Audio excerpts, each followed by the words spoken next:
موضوع الدرس في إثبات المعاد سورة الواقعة تفسير ابن كثير. الحمد لله رب العالمين والصلاة والسلام على أشرف الأنبياء وسيد المرسلين سيدنا محمد وعلى آله وأصحابه أجمعين. اللهم صل على سيدنا محمد وعلى آل سيدنا محمد كما صليت على إبراهيم وعلى آل إبراهيم في العالمين إنك حميد مجيد. أعوذ بالله من الشيطان الرجيم. بسم الله الرحمن الرحيم. نحن خلقناكم فلولا تصدقون أفرأيتم ما تمنون أأنتم تخلقونه أم نحن الخالقون نحن قدرنا بينكم الموت وما نحن بمسبوقين على أن نبدل أمثالكم وننشئكم فيما لا تعلمون ولقد علمتم النشأة الأولى فلولا تذكرون. قال المؤلف والمفسر رحمه الله تعالى أدام النفع بعلومه وعلومكم في الدارين آمين إلى أن قال يقول تعالى مقررا للمعاد رادا على المكذبين من أهل الزيغ والإلحاد من الذين قالوا أئذا متنا وكنا ترابا وإذا من أئنا لمبعوثون. اب مفسر رحمۃ اللہ علیہ ارشاد فرماتے ہیں کہ اللہ تبارک و تعالی نے معاد کو ثابت کرنے کے لیے اور مکذبین جو اہل زیغ ہیں، اہل ضلال ہیں، اہل الحاد ہیں، ان کے رد کے لیے فرمایا. وہ اہل زیغ جو ہے وہ یہ کہتے تھے اذا متنا وکنا ترابا واذا من انا لمبعوثون کہ جب ہم مر جائیں گے، مٹی ہو جائیں گے، ہڈیاں ہو جائیں گے، کیا ہم دوبارہ اٹھائے جائیں گے. وقولهم ذلك صدر منهم على وجه التكذيب والاستبعاد. ان کا یہ کہنا جو ہے دلالت کر رہا ہے کہ وہ تکذیب کر رہے ہیں اور ان کے نزدیک دوبارہ اٹھنا جو ہے وہ بہت بعید ہے. فقال تبارک و تعالی، اب اللہ نے ان کا رد فرمایا نحن خلقناکم اے نحن ابتدانا خلقکم بعد ان لم تکونوا شیئا مذکورا. اللہ نے فرمایا میرے بندے غور کرو اس بات کے سب سے پہلے ہم نے تم کو پیدا کیا جبکہ تمہارا کوئی نام و نشان بھی نہیں تھا. افلیس الذی قدر علی البداۃ بقادر لیادۃ، جو پہلے پیدا کرنے پہ قادر ہے کیا وہ دوبارہ پیدا کرنے پہ قادر نہیں ہے؟ بلکہ وہ طریق الاولی والاحری، وہ تو جو پہلے پیدا کر سکتا ہے وہ دوبارہ پیدا کرنا تو اس کے لیے اور زیادہ بہتر ہے اور آسان ہے. ولہذا قال فلولا تصدقون فهل لا تصدقون بالبعث، تم کیوں بعث کی تصدیق نہیں کرتے ہو، تم کیوں قیامت کا اقرار نہیں کرتے ہو. ثم قال تبارک و تعالی مستدلا علیہم بقولہ، اب اس کے بعد اللہ تبارک و تعالی نے دوسرے دلائل ذکر فرمائے. پہلے تو یہ تھا کہ ہم نے تم کو پیدا کیا، اب اس پر دلائل ہیں. افرأیتم ما تمنون أأنتم تخلقونه أم نحن الخالقون أي أنتم تفرونه في الأرحام وتخلقونه فيها أم الله الخالق لذلك. اللہ پاک نے فرمایا یہ جو پانی تم ٹپکاتے ہو کیا اس کو ارحام میں تم پہنچاتے ہو؟ ہمیشہ میاں بیوی ملتے ہیں لیکن بچہ نہیں پیدا ہوتا، تو جب اللہ چاہتے ہیں تو وہ نطفہ جا کے اس قرار پکڑتا ہے. یہ تم کرتے ہو کہ ہم پیدا کرنے والے ہیں، ہم چیز بنانے والے ہیں. ثم قال تعالی نحن قدرنا بینکم الموت، قدرنا کا معنی صرفناہ بینکم، ہم نے تمہارے اندر موت کو چلایا. فقال الضحاک صحابہ فی بین اہل السماء والارض، آسمان والے ہوں یا زمین والے سب کے لیے موت نے آنا ہے. وما نحن بمسبوقین علی ان نبدل وما نحن بعاجزین، ہم اس بات پہ عاجز نہیں ہیں کہ تمہیں بدل کے اور مخلوق پیدا کر دیں. الا ان نبدل امثالکم ونغیر خلقکم یوم القیامت، قیامت والے دن ہم تمہاری تخلیق کو ہی بدل ڈالیں. وننشئکم فیما لا تعلمون، اور تم کو پیدا کریں ایسی صفت و احوال پہ کہ جن کو تم جانتے بھی نہیں ہو۔ ثم قال تبارک و تعالی وَلَقَدْ عَلِمْتُمُ النَّشْأَةَ الْأُولَىٰ فَلَوْلَا تَذَكَّرُونَ۔ اے قد علمتم، تم جان چکے ہو، ان اللہ انشأکم بعد لم تکونوا شیئا مذکورا، وہی ذات ہے جس نے تم کو پیدا کیا جبکہ تمہارا کوئی نام بھی نہیں تھا، نشان بھی نہیں تھا۔ فخلقکم وجعل لکم السمع والابصار والافئدہ، پھر اللہ پاک نے تمہیں پیدا کیا، پھر اللہ نے تمہیں قوت سامعہ، قوت باصرہ اور دل عطا فرمایا۔ فَهَلْ لَا تَتَذَكَّرُونَ وَتَعْرِفُونَ، کیوں تم نصیحت نہیں پکڑتے، کیوں تم اس بات کو نہیں سمجھتے؟ أَنَّ الَّذِي قَدْرَ هَذِهِ النَّشْأَةَ الْبَدَاءَةُ قَادِرٌ النَّشْأَةِ الْأُخْرَى وَهِيَ إِعَادَةُ بِطَرِيقِ الْأَوْلَى وَالْأَحْرَى، کہ جو پہلے پیدا کرنے پہ قادر ہے وہ دوبارہ بھی ہمیں پیدا کرنے پہ قادر ہے۔ کما قال اللہ تبارک و تعالی وَهُوَ الَّذِي يَبْدَأُ الْخَلْقَ ثُمَّ يُعِيدُهُ وَهُوَ أَهْوَنُ عَلَيْهِ، وہی ذات ہے کہ جس نے مخلوق کو پیدا کیا، اس کا لوٹانا تو پھر اس کے لیے آسان ہے۔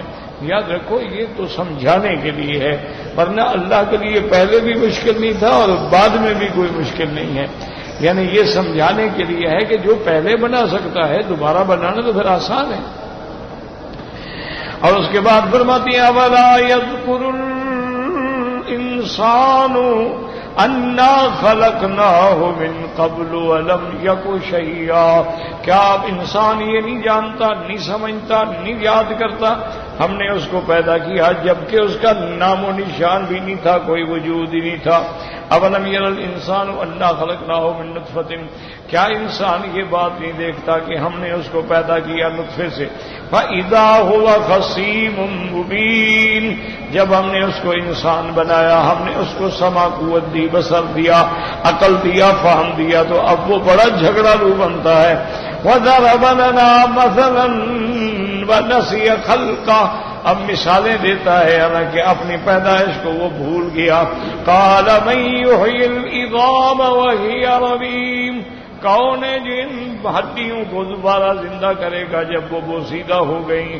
اللہ نے فرمایا قُلْ يُحْيِيهَا الَّذِي أَنشَأَهَا، وہی ذات دوبارہ زندہ کرے گی جس نے ان کو پہلے بنایا ہے۔ وَهُوَ بِكُلِّ خَلْقٍ عَلِيمٌ، اور اس کو اپنی مخلوق کے ذرے ذرے کا علم ہے۔ وقال تعالیٰ یحسب الانسان ان یترک سدی، کیا انسان سمجھتا ہے کہ ہمیں ایسے چھوڑ دیا جائے گا، کوئی حساب نہیں، کوئی قیامت نہیں، کوئی بات نہیں؟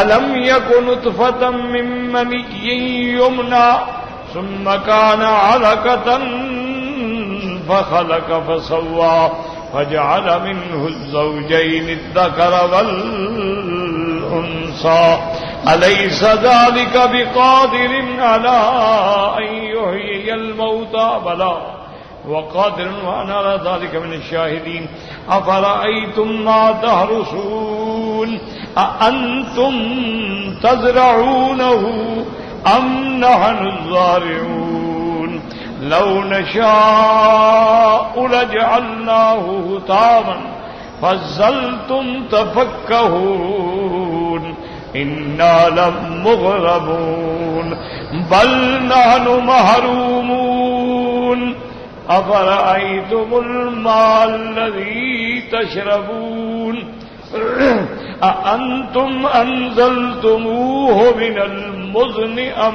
نحن المنزلون لو نشاء جعلناه أجاجا فلولا تشكرون أفرأيتم النار التي تورون أأنتم أنشأتم شجرتها أم نحن المنشئون نحن جعلناها تذكرة ومتاعا للمقوين فسبح باسم ربك العظيم سبحان ربي العظيم يقول تعالى فرأيتم ما تحرثون الشق الذي بساطها والبذر فيها اللہ فرماتے ہیں میرے بندے یہ بتلاؤ کہ کیا تم تو بنا زراعت کرتے ہو، پیدا کرتے ہو، تمہارا کام تو ہے تحرثون کہ تم زمین کو پھاڑ کے، زمین کو بنا کے بیج ڈال دیتے ہو. انتم تزرعونہ اے تنبتونہ فی الارض، کیا پھر زمین میں ان کو تم اگاتے ہو؟ ام نحن الزارعون اے بل نحن الذین نقرہ قرارہ وننبتہ فی الارض. یہ ہماری طاقت ہے، ہماری قدرت ہے کہ ہم اس دانے کو اپنے مقام پہ بٹھاتے ہیں اور پھر اسی کے اندر سے تیرے لیے ہم رزق پیدا فرماتے ہیں. ایک شاخ اس کی زمین میں جا رہی ہے، ایک زمین سے اوپر نکل رہی ہے. قال ابن جریر حدثني احمد بن ولید القرشی قال حدثنا مسلم الجرمی قال حدثنا مخلد بن حسین عن هشام عن محمد عن ابی ہریرہ رضی اللہ تعالی عنہ قال قال رسول اللہ صلی اللہ علیہ وسلم لا تقولن زرعت ولكن قل حرست. حضور پاک صلی اللہ علیہ وسلم فرمایا تم یہ نہ کہا کرو کہ ذرا تو میں نے پیدا کیا، ہاں یہ کہا کرو حرست ہو کہ ہم نے زمین بنائی، زمین میں ہل چلائے، زمین میں بیج ڈالا، بس یہ ہمارا کام ہے. باقی اس کا پیدا کرنا اور کھیتیوں کا پیدا ہو تو اللہ کا کام. قال ابو ہریرہ رضی اللہ تعالی عنہ تسمع الى قوله تعالی، اس لیے اللہ فرماتے ہیں افرأیتم ما تحرثون، تمہارے ذمے صرف حرث ہے. انتم تزرعونہ ام نحن الزارعون.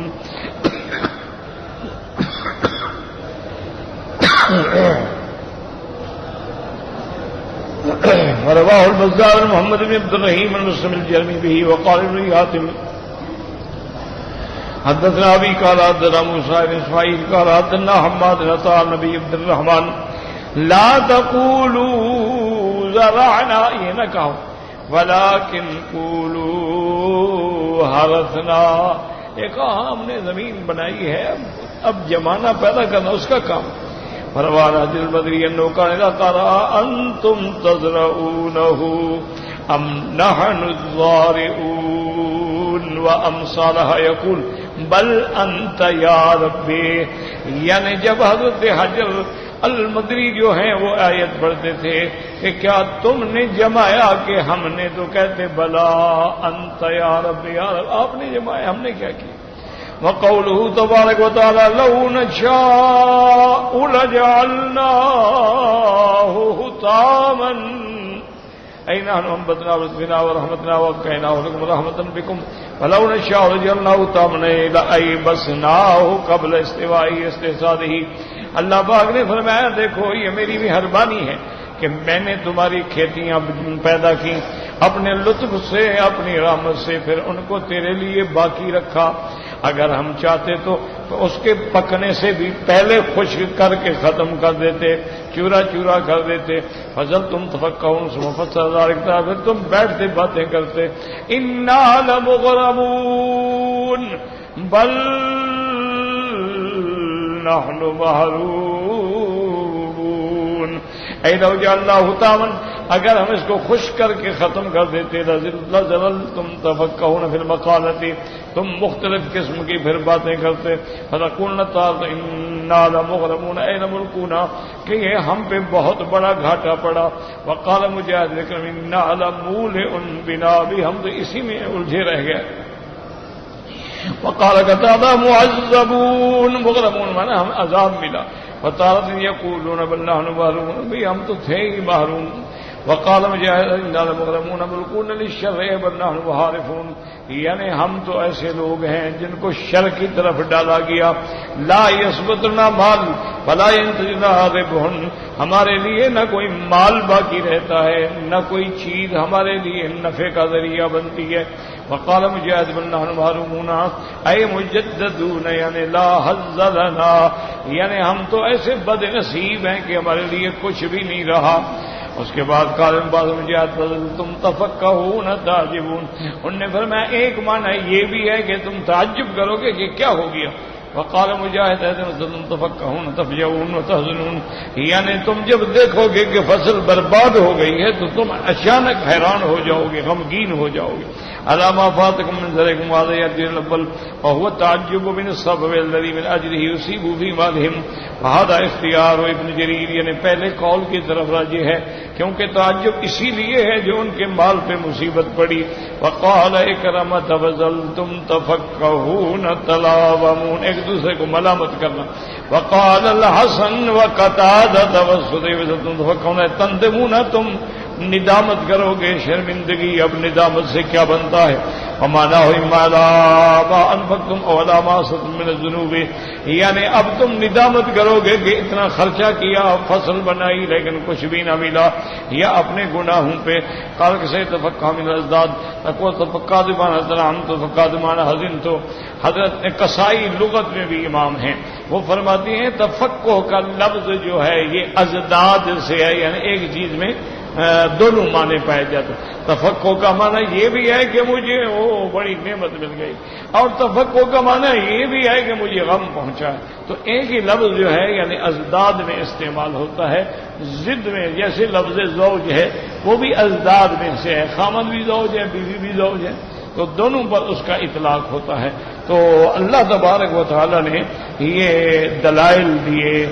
اول سب سے پہلے دلائل کا تعلق جو ہے وہ نفس انسانی سے تھا کہ تم اپنے اندر غور کرو، بس دور جانے کی ضرورت ہی نہیں.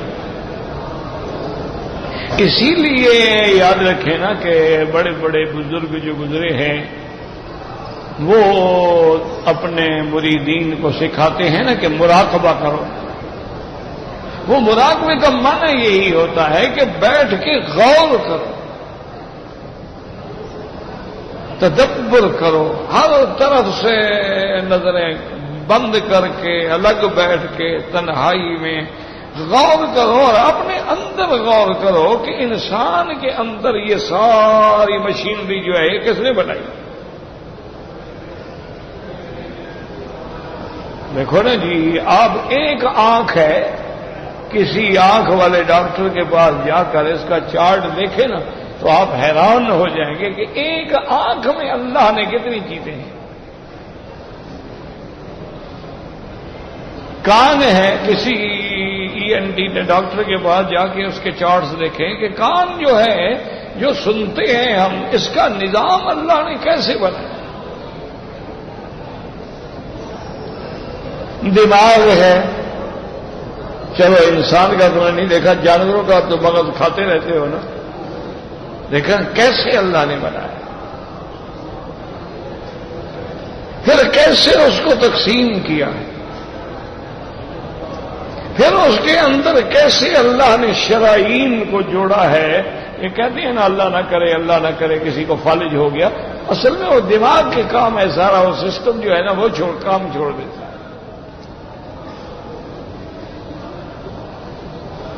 تو اگر اپنے اندر وفی انفسکم، اللہ نے فرمایا ساری دلائل تو تیرے اندر موجود ہیں، تو خود ایک عالم اصغر ہے کہ ہر چیز جو باہر ہے وہ تیرے اندر ہے. باہر روشنی ہے تیرے اندر بھی ہے، باہر ہوا ہے تیرے اندر بھی ہے، باہر ظلمت ہے تیرے اندر بھی ہے. باہر جو آپ دیکھتے ہیں ماشاءاللہ شور و شر ہے وہ تیرے اندر بھی ہے. کسی جگہ آپ جاتے ہیں سکون ہے وہ تیرے اندر. یعنی ہر وہ چیز جو اللہ نے اس عالم اکبر میں پیدا فرما دی تیرے اندر پیدا فرما دی، صرف یہ ہے کہ تم غور کرو.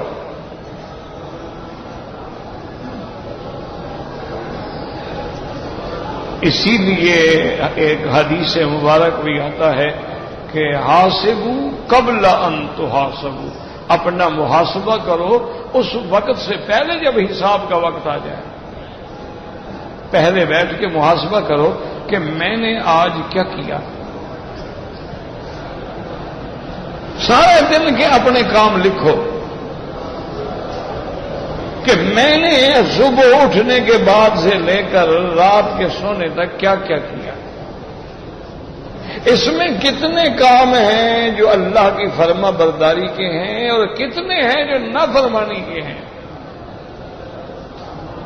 اس میں کتنا ٹائم ہے جو میں نے اللہ کی اطاعت میں گزارا ہے اور کتنا ٹائم ہے جو میں نے ہنستے مذاق کھیلنا کودنا ساتھی یا سونا کھانا پینا اس میں گزارا ہے؟ ذرا رات کو بیٹھ کے حساب تو کرو، کیونکہ جو قومیں حساب نہیں کرتی ہیں تو ان کا تو پھر انجام یہی ہوتا ہے۔ اب دیکھیں نا، بڑے بڑے بینک کیوں نہ ہوں، اگر حساب نہ ہو تو پھر کباڑیا ہو جائے گا۔ بڑے بڑے ملک کیوں نہ ہوں، اگر کوئی اس پہ چیک اینڈ بیلنس ہی نہیں، حساب ہی نہیں، جو آیا کھا گیا، جو آیا لوٹ گیا، جو آیا لے گیا، پوچھنے والا ہی کوئی نہیں، تو انجام کیا ہوگا؟ تو جب بڑے بڑے ملک، جب بڑے بڑے انٹرنیشنل لیول کے بینک، جب بڑی بڑی ملٹی نیشنل کمپنیاں جو ہیں وہ دیوالیہ ہو جاتی ہیں تو کیوں ہوتی ہیں؟ کبھی سوچا ہے؟ کبھی غور کرو۔ اور اسی طرح اللہ کی کمال قدرت پہ بھی غور کرو، اور جتنی تم غور کرو گے اتنی اللہ پہ یقین بڑھتا جائے گا، اور جب یقین کامل ہو جائے گا تو ایمان کامل ہو جائے گا، اور جب ایمان کامل ہو تو پھر بندہ بڑی سے بڑی چوٹ بھی سہ جاتا ہے، بڑے سے بڑا صدمہ بھی برداشت کر لیتا ہے۔ کوئی مصیبت آئی، اس نے کہا انا للہ و انا الیہ راجعون، سب اللہ کے لیے ہے، اسی کی طرف لوٹ کے جانا ہے، وہ ٹھیک ہے۔ اس لیے تاریخ میں یہ بات موجود ہے کہ جنوبی افریقہ کے کسی علاقے میں دو بڑے بڑے زمیندار تھے۔ باہر کے ملکوں میں جو ذمہ داریاں ہیں نا وہ ہماری طرح نہیں ہوتی، ہمارے ہاں تو خیر زمینوں کا احوال ایسا ہے، وہاں ایک سسٹم ہے۔ پہلے تو بڑی ذمہ داریاں ہیں نہیں، اگر ہیں تو ایک سسٹم ہے۔ یہ نہیں ہے کہ وہ ذمہ دار جو ہے وہ فرعون بن کے بیٹھا ہو اور سب کو کھا جائے۔ وہاں پھر جس کے پاس زمینیں ہوتی ہیں نا اس کے بعد میلوں کے حساب سے زمینیں ہوتی ہیں۔ کسی کا رقبہ جو ہے نا 10 میل تک اس کا رقبہ جا رہا ہے، 5 میل 10 میل 20 میل، اور تمام قسم کی مشینری ان کے پاس ہوتی ہے۔ اور گورنمنٹ کا نظام ایسا ہے کہ تمہاری زمین کہیں جنگل میں بھی کیوں نہ ہو، سڑک بھی جائے گی، گیس بھی جائے گا، بجلی کی لائن بھی جائے گی، ٹیلی فون کیبل بھی جائے گی، ہر چیز تمہیں وہاں ملے گی۔ کہتے ہیں جب ہم ٹیکس لیتے ہیں تو پھر اس کو آرام تو دے نا۔ جب ہم اس کی ٹیکس پہ سارا نظام چلا رہے ہیں تو جو ہمیں دے رہا ہے اس کو ہم کچھ بھی نہ دیں۔ ہمارے یہاں تو الٹا چکر ہوتا ہے نا، ٹیکس بھی غریب دیتا ہے، بجلی کا بل بھی غریب دیتا ہے، بینک سے قرضہ لے لیں تو وہ بھی غریب دیتا ہے۔ امیر آدمی تو نہ قرضہ واپس کرتا ہے، نہ کبھی بجلی کا بل دیتا ہے، نہ کبھی ٹیکس دیتا ہے۔ اس کے بعد تو منشی بیٹھے ہیں، صاحب بنا کے دکھا دیں گے جناب 50 کروڑ آیا تھا تو 50 کروڑ کا گھاٹا ہو گیا، صاحب کو تو کچھ بچا ہی نہیں، کیا ٹیکس دے بیچارہ۔ ان کے پاس تو ہر قسم کے کھاتے والے ہیں، ایک کھاتا ہوتا ہے جو حقیقی ہوتا ہے، ایک کھاتا ہوتا ہے جو انکم ٹیکس ڈپارٹمنٹ کو دکھانے کے لیے ہوتا ہے، وہ جیلی کھاتے ہوتے ہیں۔ اس کے بنانے والے بڑے بڑے ماہرین بیٹھے ہیں۔ بہرحال ان دو کو، ایک مسلمان ذمہ دار تھا، ایک انگریز تھا، ڈچ تھا۔ اس کا بھی انجیر کا باغ تھا، اس کا بھی انجیر کا باغ تھا، اور میلوں میں سب انجیر لگے ہوئے، اور اتنا بڑا بڑا انجیر اور خوبصورت انجیر۔ تو دونوں نے ایک کمپنی سے بات کی کہ بھئی اتنا باغ ہے اور اتنا متوقع اس کا صبر ہوگا، تو آپ آ کے ہم سے خرید لیں۔ تو وہ خرید سودا ہو گیا، اور وہ سودا بھی یعنی ملین ڈالر میں ہوا.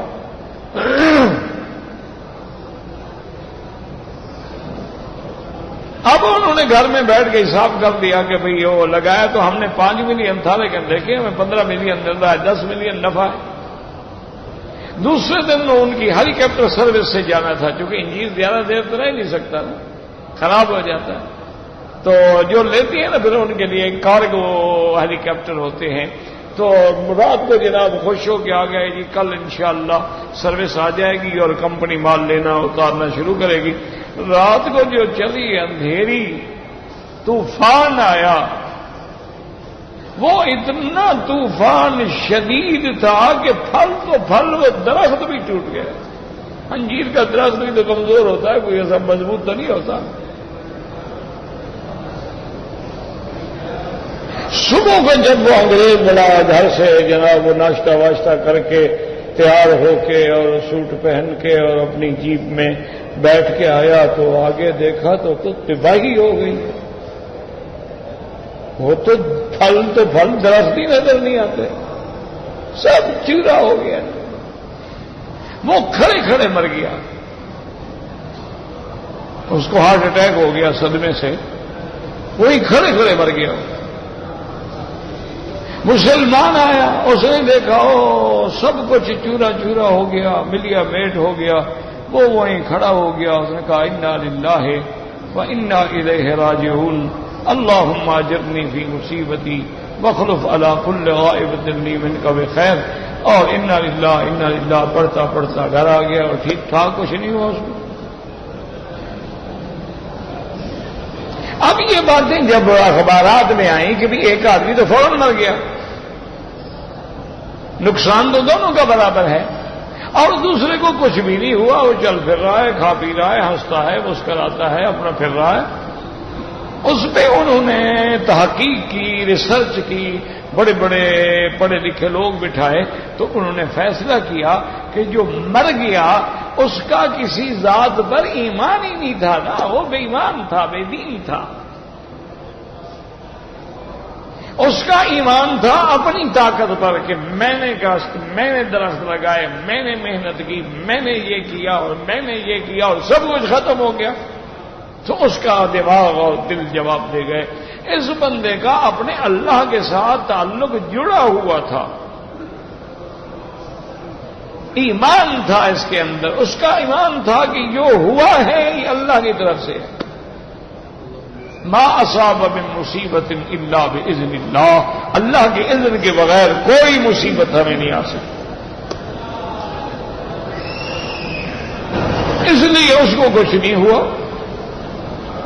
تو بات صرف یہی ہے میرے بھائی، انسان تو یہودی بھی انسان ہیں، نصرانی بھی انسان ہیں، ہندو بھی انسان ہیں، سکھ بھی انسان ہیں، تم بھی انسان ہو. تو پھر فرق کیا ہے؟ فرق صرف یہ ہے کہ مومن کا تعلق جو ہے وہ اپنے اللہ سے جڑا ہوتا ہے، ہر بات میں اس کا رجوع جو ہے وہ اللہ کی طرف ہوتا ہے. اگر خوشی ملتی ہے الحمدللہ، اگر غم ہوتا ہے انا للہ و انا الیہ راجعون. اس لیے میرے محبوب دو عالم نے، رحمت دو جہاں صلی اللہ علیہ وسلم نے فرمایا کہ مومن کا تو ہر حال میں فائدہ ہی فائدہ ہے. اذا اصابتہ سراء شکر، جب اس کو کوئی خوشی پہنچتی ہے، آرام پہنچتا ہے، اللہ کا شکر کرتا ہے، پھر بھی ثواب ملتا ہے. اذا اصابتہ ضراء، اور جب اس کو مصیبت آتی ہے صبر کرتا ہے، اس پر بھی اللہ اس کو اجر دیتی ہے. مومن تو ہر حال میں فائدے ہی فائدے میں، اس کو تو گھاٹا ہے ہی نہیں. وہ ایک بزرگوں کا لطیفہ ہے، صوفیہ حضرات کے کلام تو ایسے ہوتے ہیں نا، اسی لیے بزرگ کہتے ہیں نا کہ کلام صوفیہ در شریعت حجت نیست. صوفی لوگوں کی کلام حجت نہیں ہوتی شریعت میں، بس ان کی باتیں سن لیا کرو کہ سمجھ آ جائے تو ٹھیک ہے، نہ آئے تو چپ کرو.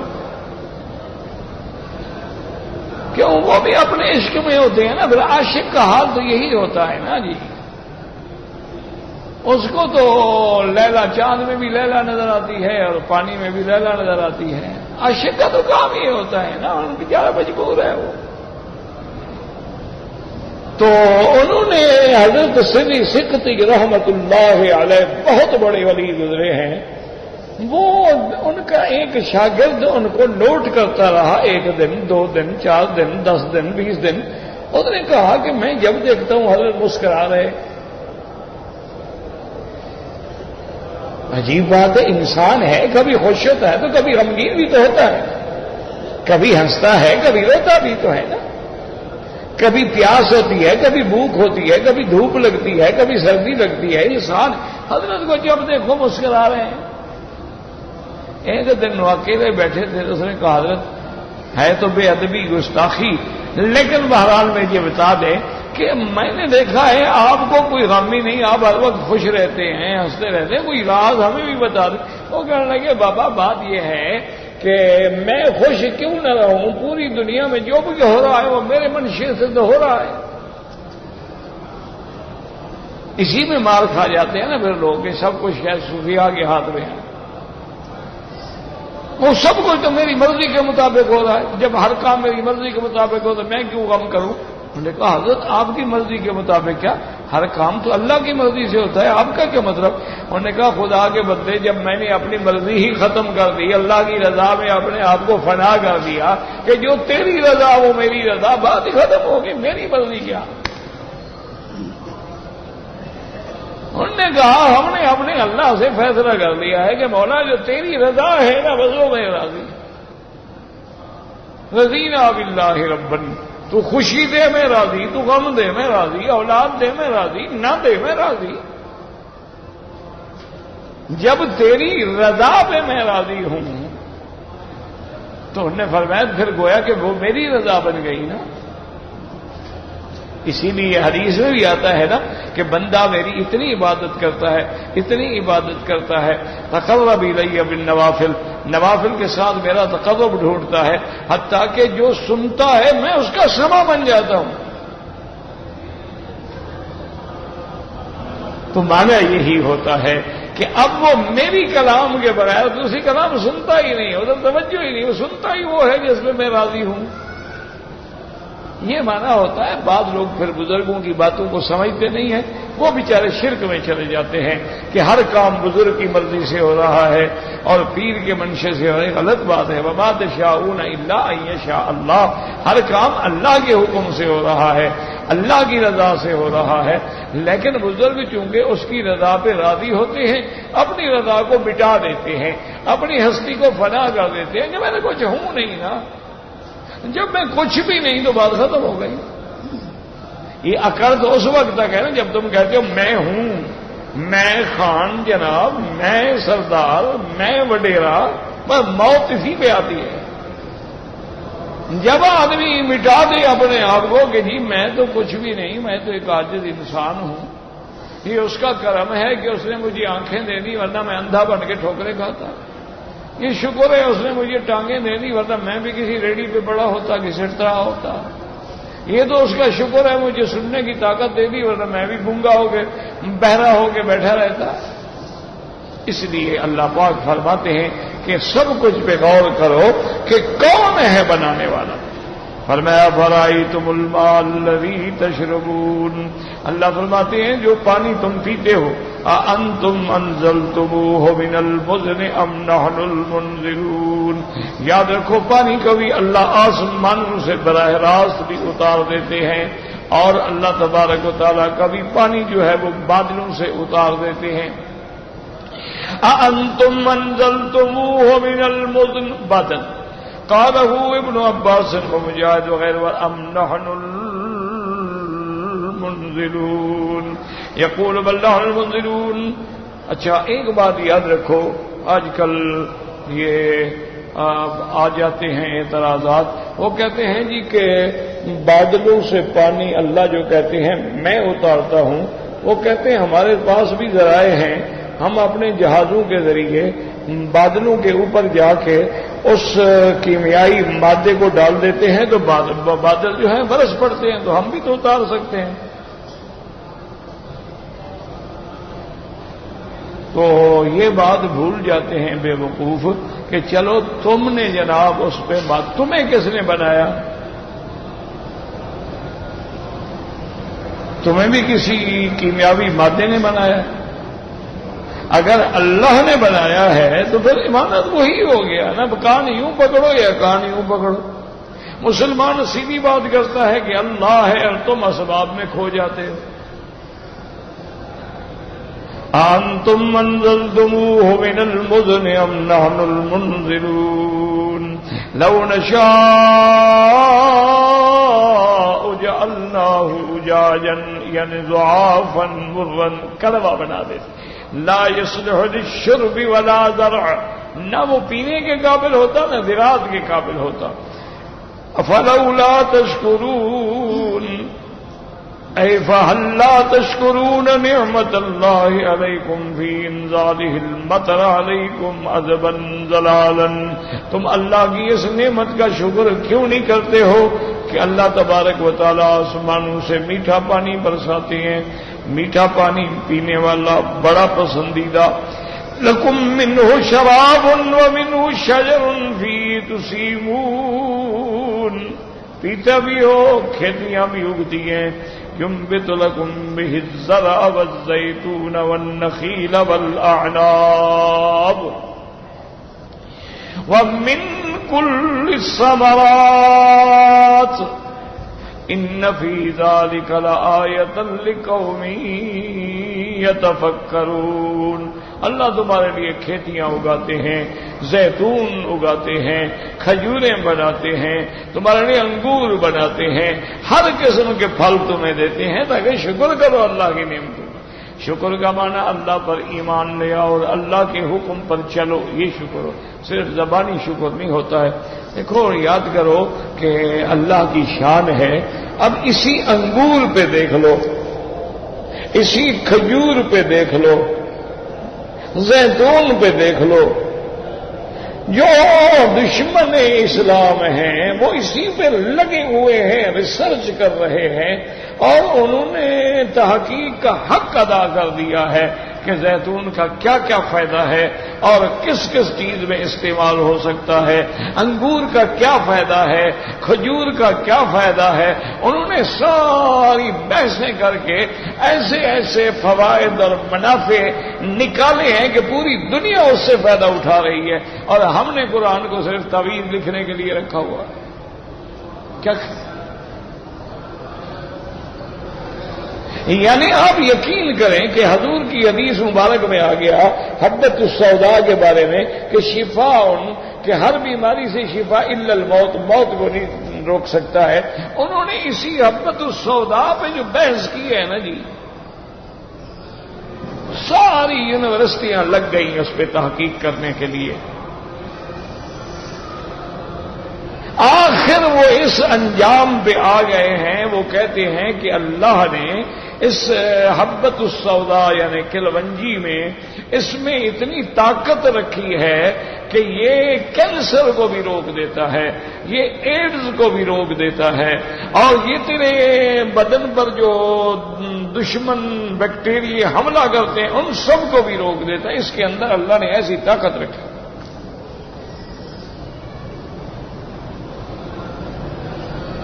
اچھا، انسان کے پیٹ کے اندر ایک جرثومہ پیدا ہوتا ہے، ایک جرثومہ ہوتا ہے، اللہ معاف کرے، وہ انسان کے پیٹ میں پانی کی وجہ سے، اچھا پرانا گوشت کھانے کی وجہ سے، جیسے ہمارے یہاں ہوتا ہے نا، گوشت رکھ دیا فریزروں میں پڑا رہا، عید پر 20-25 بکرے اکٹھے کر کے رکھ لیے، سارا سال کھاتے رہے، اگلے سال پھر آ جائے گا موقع انشاءاللہ، پھر لوگوں کے بکرے اٹھا کے لے آئیں گے، تو اس پرانے گوشت سے بھی وہ پیدا ہوتا ہے، اور وہ اتنا یعنی گندا جرثومہ ہے کہ ڈاکٹروں کے پاس اس کے لیے ٹرپل تھراپی ہوتی ہے، 3 اینٹی بائیوٹک کٹھے دیتے ہیں، وہ ایک سے نہیں مرتا، ایچ پلورل ہوتا ہے، تو اس کا علاج جو ہے وہ ٹرپل تھراپی، کیا مانا 3 قسم کے اینٹی بائیوٹک دیتے ہیں، اور وہ بھی ایک لمبی مدت کے لیے، 5 دن کے لیے نہیں، 15 دن کے لیے، کہ وہ کسی طرح، اچھا کبھی یہ ہوتا ہے 15 دن وہ تینوں اینٹی بائیوٹک کھانے کے بعد بھی وہ نہیں مرتا،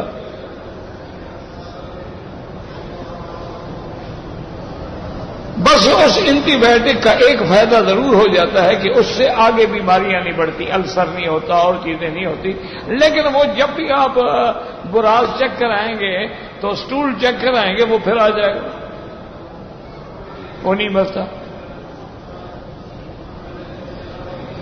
میں نے ایک کتاب میں پڑھا تو اس نے لکھا کہ ایچ پلورل جو جرثومہ ہے اس کے مارنے کے علاج جو ہے وہ صرف زیتون کا تیل ہے اور دنیا کی کوئی طاقت اس کو نہیں مار سکتی۔ حرم میں بیٹھے تھے، میرا ایک دوست آئے مجھے ملنے کے لیے، کافی دنوں کے بعد ملے، بڑے کمزور لگ رہے تھے۔ انہوں نے کہا بھائی کیا ہوا؟ انہوں نے کہا جی مجھے یہ مصیبت ہو گئی ہے ایچ پلورل کی، اور علاج کرا کے اینٹی بایوٹک کھا کے، تو صاف بات ہے آدمی کمزور ہی ہوگا نا جو مہینہ اینٹی بایوٹک تین کھا رہا ہو۔ میں نے کہا تم یہ سب چھوڑ دو، صرف زیتون کا اچھا خالص تیل لے لو اور کوشش کرو کہ وہ یہ کیمیائی نہ ہو جو ڈبوں میں بند آتا ہے، بلکہ جو باہر سے آتا ہے نا سارے سے خود نکالا ہوا، وہ ڈھونڈنے کی کوشش کرو، اور 1 چمچ کھانے والا صبح نہار منہ اور 1 رات کو سونے کے وقت کھا لو۔ انہوں نے کہا جی بس آپ کیونکہ میرے بزرگ ہیں، بزرگوں کی اولاد ہیں، آپ کے کہنے پہ میں تعمیل کروں گا، زیتون کیا کرے گا؟ میں نے کہا یار تم استعمال تو کرو۔ میں نے کہا تم سارے اینٹی بایوٹک چھوڑ دو، اور میں نے کہا 15 دن کے بعد پھر تم اپنا سٹول چیک کراؤ اور مجھے بتاؤ۔ 15 دن کے بعد آیا بڑا خوش کہتا جی وہ ختم ہو گیا۔ آپ تو بڑے حکیم ہیں۔ میں نے کہا حکیم ہوتا تو اپنا علاج نہ کر دیتا، میں 2.5 مہینے سے کھانستا پھر رہا ہوں۔ میں کہا حکیم نہیں ہے، کتاب میں پڑھا تھا تمہیں بتا دیا، اللہ نے فائدہ کر دیا۔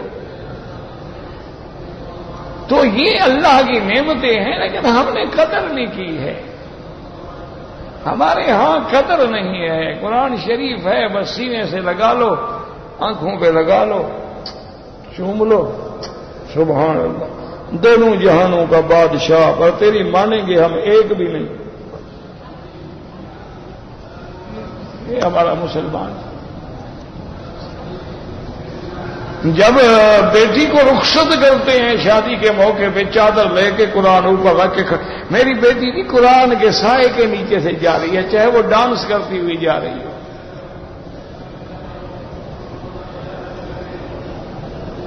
تو قرآن کو تو چومنے کی جہاں تک بات ہے نا، وہ تو یہ جو میراثی لوگ ہوتے ہیں، طوائفیں ہوتی ہیں، وہ زیادہ چومتی چاٹتی ہیں، اس سے پھر کیا ہو جاتا ہے؟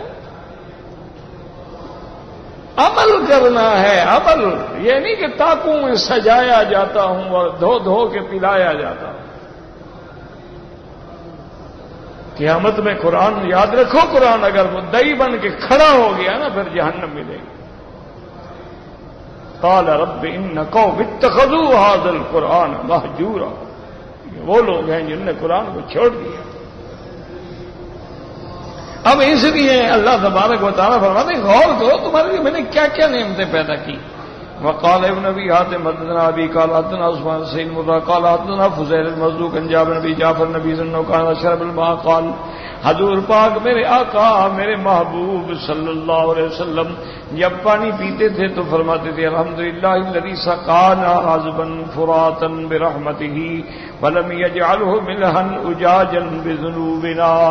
حضور فرماتے تھے اللہ تیرا شکر ہے کہ تو نے پانی مجھے میٹھا پلایا، میٹھا بنایا ہے، ہمارے گناہوں کی وجہ سے کڑوا نہیں کر دیا، اگر کڑوا کر دیتے تو ہم کیا کر سکتے۔ تو اللہ کا شکر ادا کیا کریں، قرآن پڑھا کریں، قرآن سمجھا کریں، حدیث پڑھا کریں، حدیث سمجھا کریں، اور علماء کی صحبت میں بیٹھ کے مسائل کو سمجھا کریں۔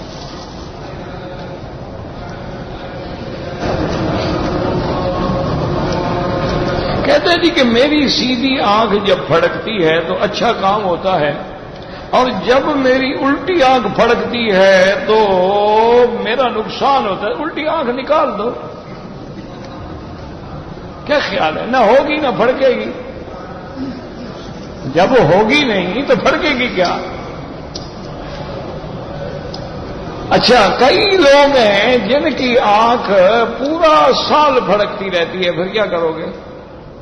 یہ اللہ کے بندے اعصاب اندر ہوتے ہیں، پٹھے ہوتے ہیں آنکھ کے، وہ جب کمزور ہوتے ہیں تو وہ پھڑکنا شروع کرتے ہیں، ان میں نہ نفع ہے نہ نقصان ہے، نفع دینے والا بھی اللہ ہے۔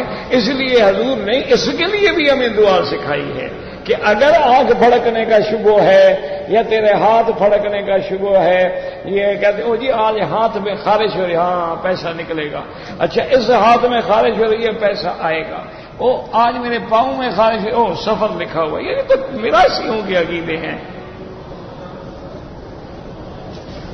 یہ کوئی مسلمانوں کے عقیدت ہے، یہ ہندوؤں کے عقیدے ہیں۔ تو اس پر بھی حضور نے فرما دیا کہ تم اگر ضعیف الاعتقاد ہو، تمہیں شک پڑتا ہے، تو اگر ایسا ہو تو یہ پڑھ لیا کرو، اللہم لا طیر الا طیرک، لا خیر الا خیرک ولا الہ غیرک، 3 دفعہ یہ دعا پڑھ لیا کرو، کچھ بھی نہیں ہو۔ اللہم لا یأتی بالحسنات الا انت ولا يذهب بالسيئات الا انت لا حول ولا قوت الا باللہ، 3 دفعہ پڑھ لو، کبھی کچھ پھڑکنے وڑکنے سے کچھ نہیں ہوگا۔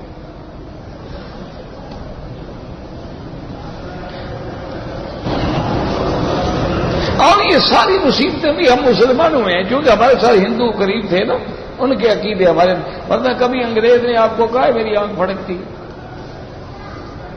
ان کی نہیں پھڑکتی، کیا ہے؟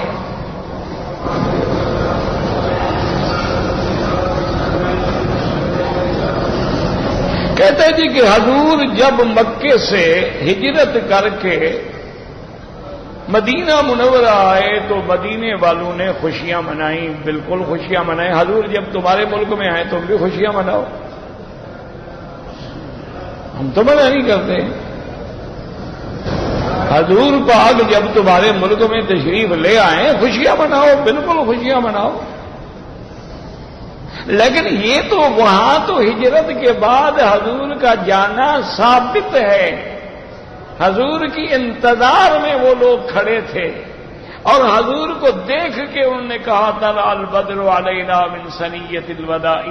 پھر حضور ابو ایوب کے گھر میں مہمان ہوئے، تو تم جو مناتے ہو، مثلا تمہارے ایک ملک میں 1,00,000 جگہ پر اگر تمہارا میلاد منایا جا رہا ہو تو حضور کس کس جگہ آتے ہیں؟ اور اگر حضور تمہارے پاس چلے جاتے ہیں جہاں بہت بڑا مجمع ہو تو روضے پہ جو سلام پڑھ رہے ہیں ان کا کیا ہوگا؟ یہ دلیل ہے، ایسی دلیلیں دیتے ہو، ایسے مسئلے ثابت ہوتے ہیں۔ اللہ کے بندے، وہ ایک ہجرت ہے، ایک حقیقت ہے، ایک واقعہ ہے۔ وہ کون بدبخت انسان ہوگا کہ حضور آئیں اور وہ خوش نہ ہو؟ یہ کوئی بات ہے؟ تم حضور کا آنا ثابت کر دو، ہم تمہارے ساتھ کھڑے ہو جائیں گے۔ اور پھر یہ بھی بتاؤ، حضور آتے ہیں صرف روح مبارک آتی ہے یا روح مال جسد آتی ہے؟ اور پھر حضور کا ایک روح مبارک ہے جو ہر جگہ پہنچتا ہے؟ اگر روح مال جسد آتی ہے تو پھر سب کو نظر آنا چاہیے۔ حضور جب ہجرت کے لیے مدینہ پہنچے تو سب کو نظر آئے یا کسی کو نظر آئے کسی کو نظر نہیں آئے؟ وہ تو چھوٹی چھوٹی بچیاں بھی دیکھ کے خوش ہو رہی تھیں، وہ تو بوڑھے بھی دیکھ کے خوش ہو رہے تھے، وہ تو مدینے والے آنکھیں بچھا کے کھڑے تھے کہ آج حضور ہمارے گھر میں ٹھہریں گے۔ اور مدینے والوں نے تو وعدہ ہی لیا تھا کہ یا رسول اللہ، ہم ایک وعدہ ہم کرتے ہیں، ایک وعدہ آپ کریں۔ حضور نے فرمایا بتاؤ کیا بات ہے؟ انہوں نے کہا حضور ایک وعدہ ہم کرتے ہیں، جب آپ مکے والوں کو چھوڑ کے مدینے آئیں گے نا، ہم اپنی جان مال آل اولاد سب آپ پہ قربان کر دیں گے اور آپ کے ساتھ کبھی بے وفائی نہیں کریں گے۔ تو حضور نے فرمایا ٹھیک ہے، تم مجھ سے کیا وعدہ چاہتے ہو؟ انہوں نے کہا یا رسول اللہ، جب آپ مدینے آ جائیں نا پھر ہمیں چھوڑ کے نہ جائیں۔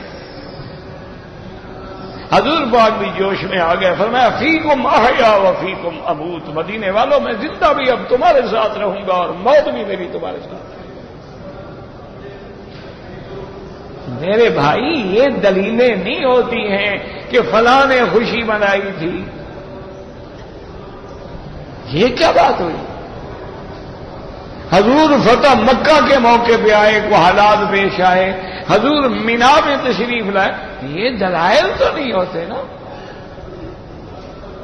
میں نے تمہیں عرض کر دیا تھا کہ دلیل کا معنی ہوتا ہے اللہ نے قرآن میں حکم دیا ہو کہ میرے پاک نبی کا جب 12 تاریخ میلاد کا وقت آئے تو تم سب لوگ میلاد منایا کرو۔ اب تم کو اللہ نے کہا صلاۃ و سلام پڑھو، تو وہ تو ہم روز ہر نماز میں پڑھتے ہیں۔ پھر صحیح میلاد منانے والے تو ہم ہیں نا کہ 12 ربیع الاول والے، ہم تو ہر نماز میں پڑھتے ہیں السلام علیکم ایھا النبی ورحمۃ اللہ وبرکاتہ۔ اور دلیل ہوتی ہے کہ چلو قرآن میں نہ ہو تو اللہ کا رسول فرما دے۔ تو جب حضور پاک نے میرے بھائی، میں نے عرض کیا، اذان سکھلائی، تکبیر سکھلائی، نماز پڑھنا سکھلایا، ہاتھ باندھنا سکھلایا، رکوع کرنا سکھلایا، سجدہ کرنا سکھلایا، وضو کرنا سکھلایا، استنجا کرنا سکھلایا، خلال کرنا سکھلایا، احرام باندھنا سکھلایا، یہ نہیں سکھلایا کبھی 12 ربیع الاول کو میلاد منایا کرو۔ اگر ایسی کوئی دلیل ہے تو کوئی ضد نہیں، ضد تو جاہل کرتے ہیں۔ تمہیں ایک صحیح حدیث دکھلا دو، انشاءاللہ سب سے پہلے میں میلاد مناؤں گا۔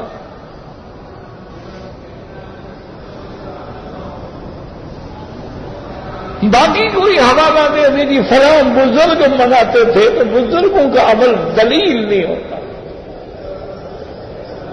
دلیل فقط یہ ہے کہ میرے پاک نبی کا قول ہو، فعل ہو، فرمان ہو، یا پھر صحابہ نے خلفائے راشدین نے ایک سنت کا اجرا کیا ہو، یا پھر صحابہ کا اجماع ہو گیا ہو۔ اب جیسے دیکھیں نا 20 رکعت نماز ہے تراویح کی، تو وہ کیا تھا کہ حضرت عمر نے حضرت ابی بن کعب کو حکم دیا کہ بھئی علیحدہ علیحدہ پڑھنے کے بجائے ایک جماعت میں پڑھو، اور پڑھو بھی 20 رکعتیں۔ تو جو صحابہ حضرت عمر کے زمانے میں تھے سب نے اس میں اتفاق کر لیا، اجماع ہو گیا۔ اب اس کا کوئی منکر نہیں ہو سکتا۔ اگر کوئی انکار کرتا ہے تو اللہ اس کو ہدایت دے، اور تو ہم دعا ہی کر سکتے ہیں۔ تو ایسی کوئی دلیل ہو بھی، حضرت ابو بکر نے حکم دیا، حضرت عمر نے حکم دیا، حضرت عثمان نے حکم دیا، حضرت علی نے حکم دیا، حسنین الشریفین نے حکم دیا، بی بی فاطمہ الزہرا نے، حضور کی بیویوں نے، کسی نے عمل کیا ہے ہمارے آنکھوں پہ، ہم مانیں گے، کوئی جھگڑا نہیں، کوئی ضد نہیں۔ لیکن تم ادھر ادھر کے کان نہ پکڑو، اس سے مسئلے نہیں حل ہوتے۔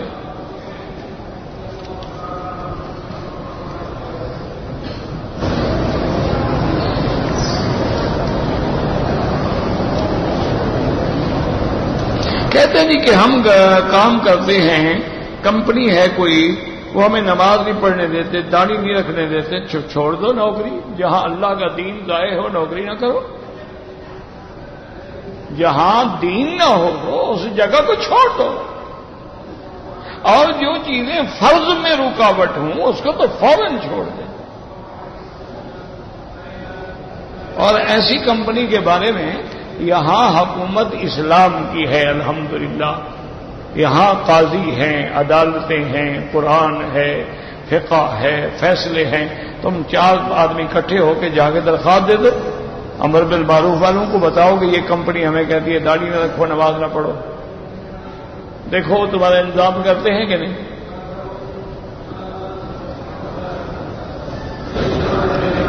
میری روزی تنگ ہے، مجھے شک ہے کہ نظر لگ گئی ہے، تو شک کا علاج تو میرے پاس کوئی نہیں، باقی توبہ زیادہ کرو، استغفار زیادہ پڑھو، اللہ روزی میں برکت عطا فرمائیں گے۔ نظر لگتی ہے لیکن ہمیں کیا پتا۔ کہتے ہیں جی کہ جو لوگ ایسے پروگرام کرتے ہیں اہل بدعت ان میں نہیں جانا چاہیے، کیونکہ اہل بدعت کو عزت دینا جو ہے، حضور نے فرمایا کہ من وقر صاحب بدعت، جو کسی بدعتی کی توقیر کرے، عزت کرے، احترام کرے، فرمایا قد اعان علی ہدم الدین، اس نے محمد مدنی کے دین کو گرانے میں مدد کی۔